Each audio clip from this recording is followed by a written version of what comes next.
Assalamualaikum warahmatullahi wabarakatuh. Di sini kelompok kami yang beranggotakan 4 orang akan menjelaskan review paper dengan judul Analisa Sentimen untuk Penilaian Pelayanan Situs Belanja Online menggunakan algoritma Naïve Bayes. Nah, inti pembahasan yakni cara menentukan opini positif dan negatif dari data pelanggan marketplace di media Twitter. Nah, metode yang digunakan yaitu Machine Learning Naïve Bayes dengan tahapan yang pertama pengumpulan data melalui web scraping, yang kedua pra-pengolahan atau pre-processing, yang ketiga yaitu pelabelan data, yang keempat pembangunan sistem dengan pengklasifikasian menggunakan metode Naïve Bayes, dan yang terakhir yaitu evaluasi. Nah, di sini terdapat desain sistem pengklasifikasian data opini di Twitter pada pelayanan belanja online. Terdapat dua bagian, yaitu bagian training dan bagian testing.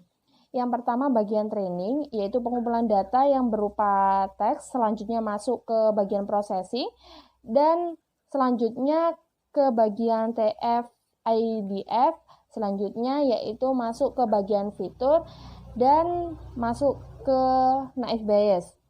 Untuk yang bagian testing, yaitu pengumpulan datanya juga berupa teks, masuk ke bagian pre-processing, selanjutnya ke bagian TF-IDF, dan masuk ke bagian fitur, lalu masuk ke classifier model, dan yang terakhir masuk ke kelas atau label terprediksi.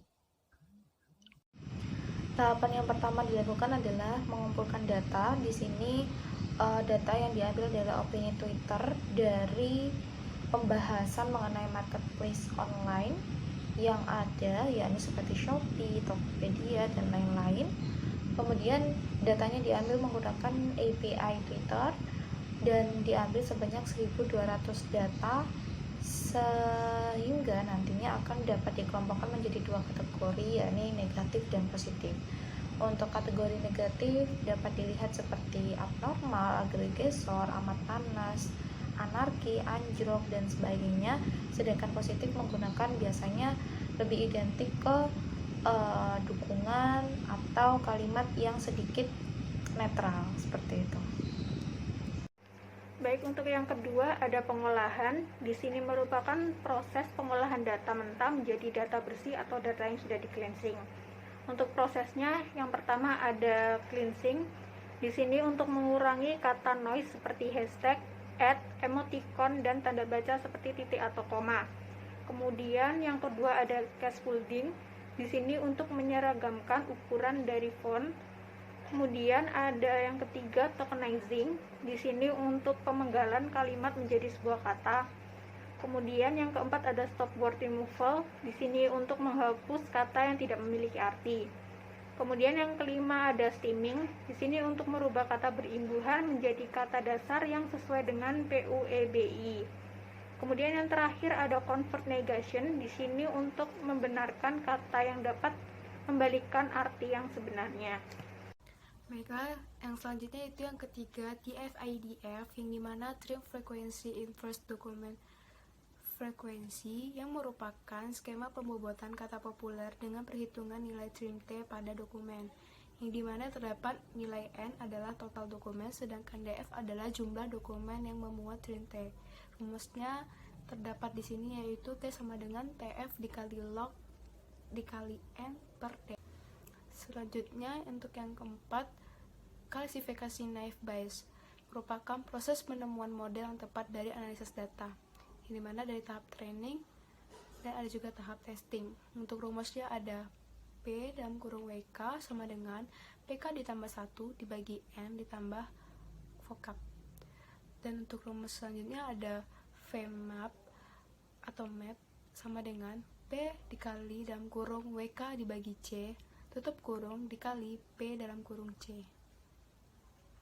Baik, di sini untuk tahap yang selanjutnya saya memilih Mbak Fitri, NIM 17.